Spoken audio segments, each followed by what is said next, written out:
Aloha, my name is Gil Riviere and you're watching the third installment of a new program we call Gil Gets It Done. It's a program that features North Shore Oahu personalities, issues, concerns, and other great activities that are going on in our district. So it's a great honor as a representative for the district to present important leaders in the community and things that are getting done. So today's issue is the water systems and irrigation, and along to help us talk about this is Susan Matsushima. She's with Alluvion Farms, and she's also the president of the North Shore Chamber of Commerce. So we've got a great show for you tonight, and at this moment I'd like to introduce Susan. Hi, how are you? Hi. Welcome Thank to the you, show. Representative. It's so great to have somebody that's an advocate for agriculture representing the North Shore. Well, thank you. It's obviously a great passion. I don't pretend to be a farmer, but I do try my hardest to be an advocate and promote and learn everything I can about farming. And there are many issues that many people are quick to say, oh, this is the solution to farming, or we need to do X, Y, or Z. And most of those are correct, but as we're going to talk about tonight, probably the overarching issue, besides land, is water, is it not? Water is so important for agriculture, because without water, none of us can farm. And I don't know if people realize that Lake Wilson in our backyard is the largest reservoir that we have in the state. It's a 3 billion gallon reservoir, and it was built by the sugar companies, and the sugar company used lots and lots of water, and they had the wherewithal to actually develop these systems, and they paid for the siphons. These engineers were marvelous. They created these siphons 100 years ago, 100 plus years in many cases, and what happened was the siphons now for diversified ag are disintegrating and falling apart. Okay, wait. Now, the siphons are part of the irrigation system. Do you want to clarify for some people who are not familiar with that term? What exactly is a siphon, and how does it work? A siphon is like a big tube.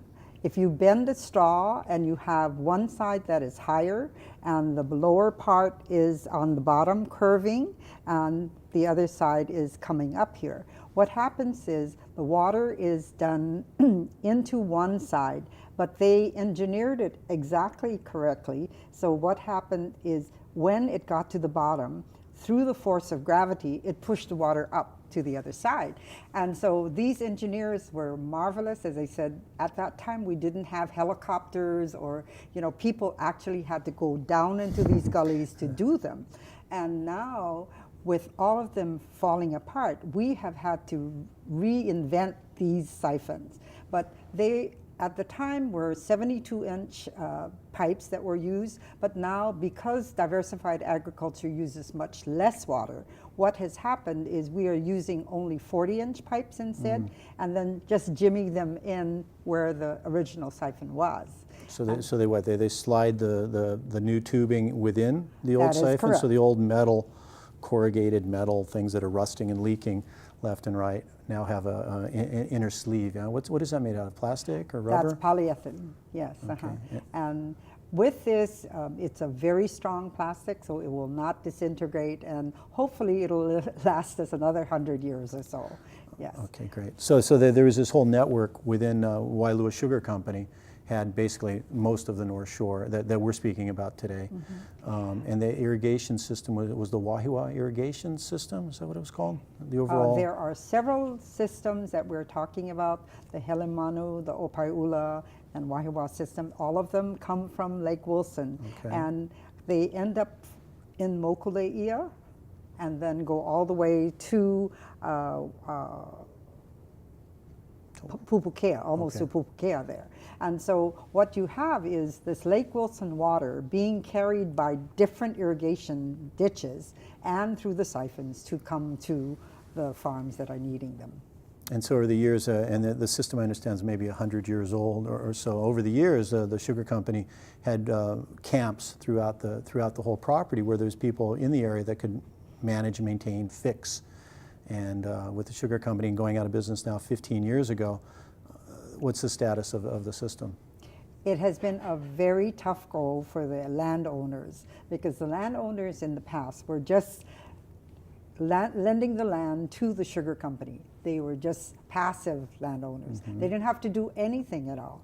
And so when they loaned the sugar company the land, they took care of all of the roads, they took care of all of the irrigation, they took care of the crops that were growing, all of the housing and medical and so on were all, you know, within this matriarchic system. However, now, all of a sudden, with the plantation being dissolved, you have the landowners having to come to the plate. And we knew that this could not happen all on their own. And so through Senator Inouye's funds, we were able to bring to the Wahiawa area over $1 million in project funds just to fix different parts of the Lake Wilson water system. Okay.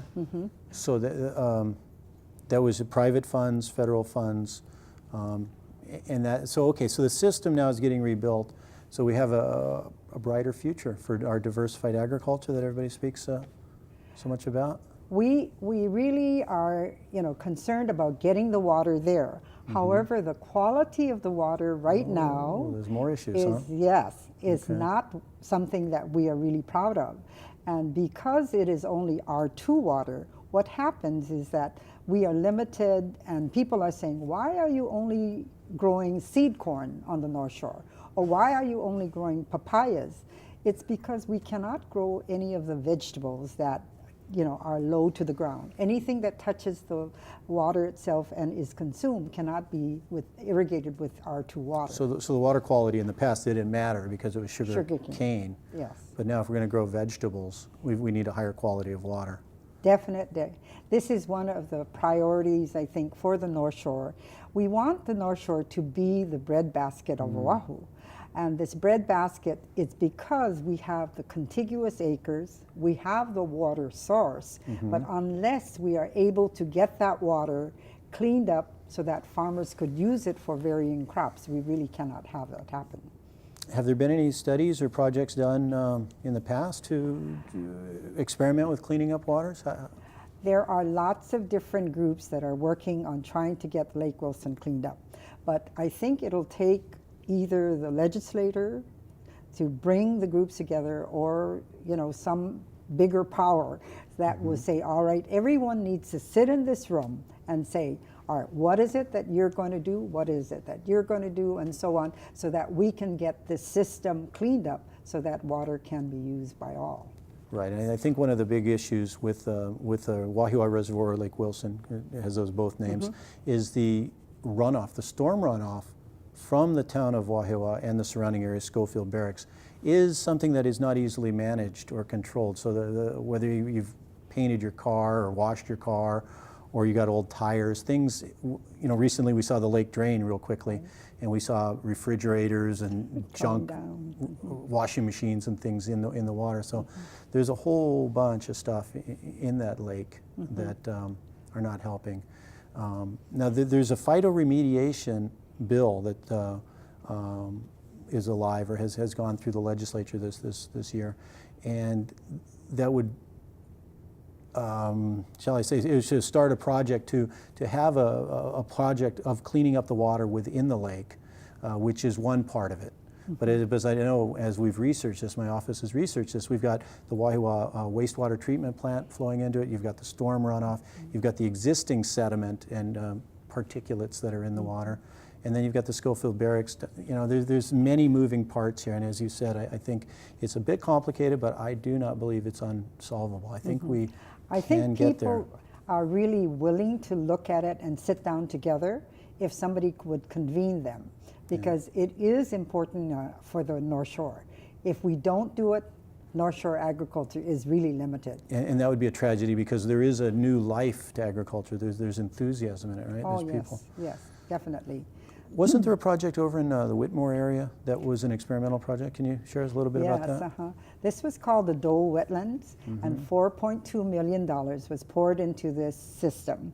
And what it did was it was an ebb and flow system using plants, and we chose heliconias to do the To taking do the dirty out- work. Yes, and they grew really well and very Okay. big, you know. And so it took the effluents from NC Tams Okay. and brought it down to the phytoremediation center at Doe Wetlands. And That it- water was, what kind of water was that was it coming was into this? just really bad water that was actually sewage. Oh. That was raw sewage. So you could actually see No raw kidding. sewage coming in. But because of the anaerobic bacterias that were in there, you had this system that was able to clean it up and then, you know, get it so that it could be used. And we were this close to getting the deal so that it would be a system that could reclaim water for agriculture. But it was supposed to be a partnership with the Board of Water Supply, and somehow it fell through. So it'd be, pardon me, it would be some sort of wetlands. Water comes in one end, goes through the heliconia, and it comes out and is useful then for agriculture on the other side? That is correct. That is correct. A natural filter. It was. It was no, but in addition to that, we would have a UV filter that would change it to R1. Got it. Okay. I was going to right. So it's really something that we need to start looking at. And the reason I say this is because what is happening is in the Potomac in Washington, D.C., okay, people would never think that they would be drinking that water. But in the year 2020, it is said that Oahu would be really short of water. And unless the reclamation of waters in Lake Wilson and other resources like that are really preserved, we're not going to have enough water. For anything. For Oahu. Let alone agriculture. I mean, Exactly. yes. Exactly. So we really need to, I think, relook, and if we can resurrect that Doe wetland. We had it to the point where Doe was willing to donate that 1 acre. And you can check with, you know, their bosses there. Dan Nellis was very much involved in it. And so we were going to reclaim that, and there was Partners in Development, Jan Dill and his group were going to use it as a center for teaching about remediation. So it was an educational, all the parts were there, but somehow it just got nipped, and it was very sad because you have this facility with which we spent 4.2 million, you know, just sitting there. Just and it's going overgrown now. Right, it's really. All right. A couple other things I think we should talk about this evening, in this program is we wanted to talk about buy local. Oh, Yeah? that's wonderful. How's that sound to you? That's what really does buy good. local That's mean? a passion for me. We Okay. call it BLIM, B-L-I-M. Okay. Buy local, it matters. Okay. And so this is a bag that we have, and we have a bumper sticker, and I hope you'll put it on your car. This bumper because this sticker is right something, here. Yeah. it says, buy local, it matters. And the reason we say this is that if you are buying local, what you are doing is you're keeping the money in Hawaii. And what happens with money is a lot of times when we go to a lot of the big boxes, it's going outside of our state. However, if you are buying things from the farmer's market, or if you go to the grocery store and you see something that has the Buy Local It Matters sign, then you know it is something that is here from the islands. Okay. The other thing is that if you go to the farmer's market, and if you see this sign in particular, okay, this sign is talking about Buy Local It Matters, but it's also saying that this particular product is food safety certified. And so this is a very, very important part of the next part of agriculture. People are not realizing that food safety has to be on your menu, okay?